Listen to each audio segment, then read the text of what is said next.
Everybody. Yes, we are back again.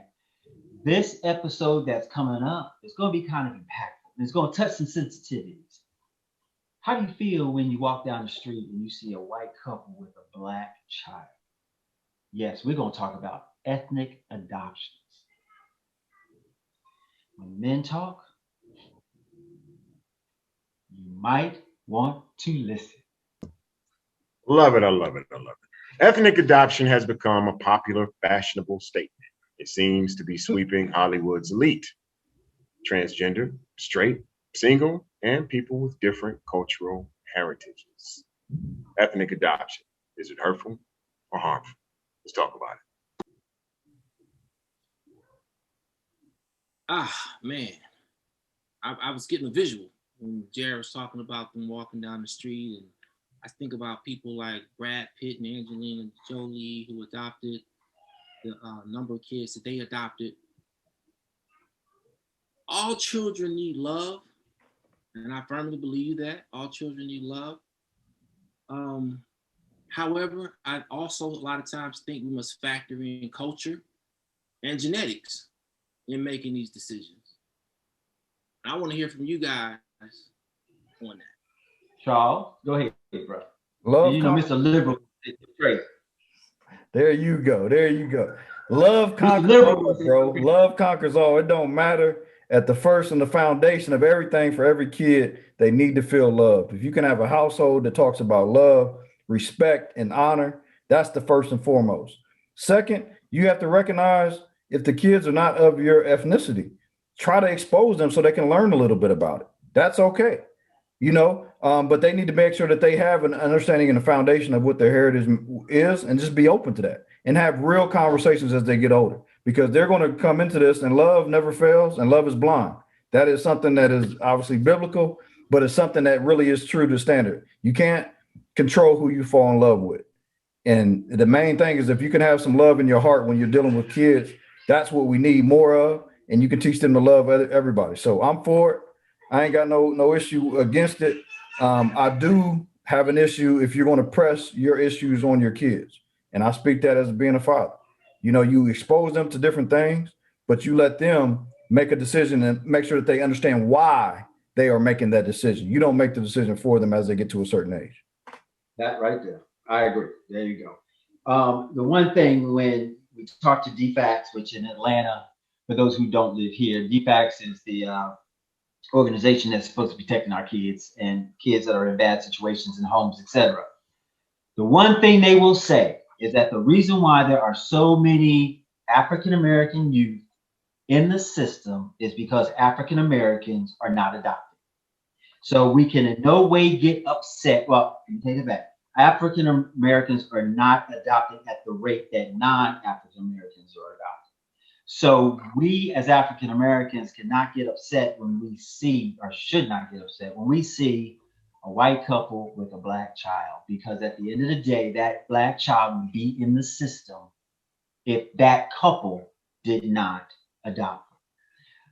I agree 150% that it is the responsibility of those non-African American parents to teach the youth about their history, to teach the youth about their culture, to teach the youth about their kingdom and their queenship, to teach the youth about what makes them stand out amongst all others. That's the job. Now, if they're all doing it, okay, that's a whole nother conversation. But if they are responsible, then that's what needs to be. And at the bottom line, the denominator is love, because those kids in the system, we cannot guarantee you're getting it. What you thinking, y'all? What you thinking? Okay. Z? No? Yeah. And I think to both of your points, part of loving a child is seeing and loving the color of that child, because there are going to be instances that, like you guys said, that they have to face. Now, I understand that 40% of adoptions are transracial in nature. And then I also understand that there's a large percentage of adoptees who have committed suicide. Now, I don't know what that's attributed to, but those are things that I understand. So You know, like I said, I wrestle with it because I understand that, like you said, they need love. These kids need love. And that on the flip side of that, they need to know who they are. So the people that are adopting them, if they can educate them on who they are, and try to push them forward and raise who they are from a level of confidence and know who they are, a person knowing their wealth, their self, plays a major role in that. And you just have to take on that responsibility when you are a parent that adopts. So what about same sex couples? Well, let me chime in if I can. Children deserve to be loved. I think we all of us agree on that. They deserve to be loved. They deserve to have, you know, especially if we're talking about children of different backgrounds than the adopting parent. Children need to have love. They need to understand their culture.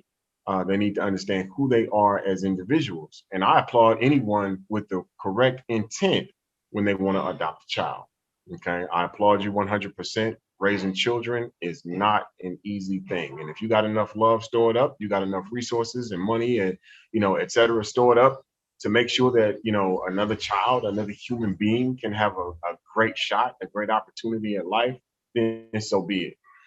Certain things I do question when it comes to, you know, adopting Black children, specifically like Hollywood's elite when they adopt Black children. And that seems to be a very popular thing right now.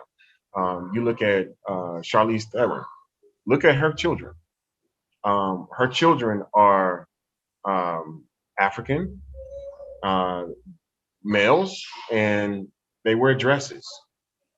So that's something that, you know, is concerning. I'm like, are you breeding this child to think that way? Are they already that way? I'm not calling out any particular person, but those are the things that we have to concern ourselves with. You know what I'm saying? Because when you adopt a child, you're basically changing everything that they could have been. You're changing their religion. You're changing, you know, their upbringing, their sex. It's not just about you can provide, you know, a great opportunity for them, or you can provide, you know, financial stability for them, or a home with a mother and a father. You know, you have to look at those other things. So but we gotta be careful, Sunday. And I get your point 100%, and I'm not debating on that. But we gotta be careful to make a statement like that, because it's not just white celebrity elite that have kids that may be transgender or questioning their gender at all. Because we do have heterosexual couples that have kids that are doing the same thing. So we just got to be careful on your statement to not say that we as a collective are saying that that happens because they were adopted by non-African Americans. no, I'm not saying that at all. I'm saying that we have to really look at this and examine it. Is it abuse? You know what I'm saying? Because, you know, can a child really make that determination about their sex at that age?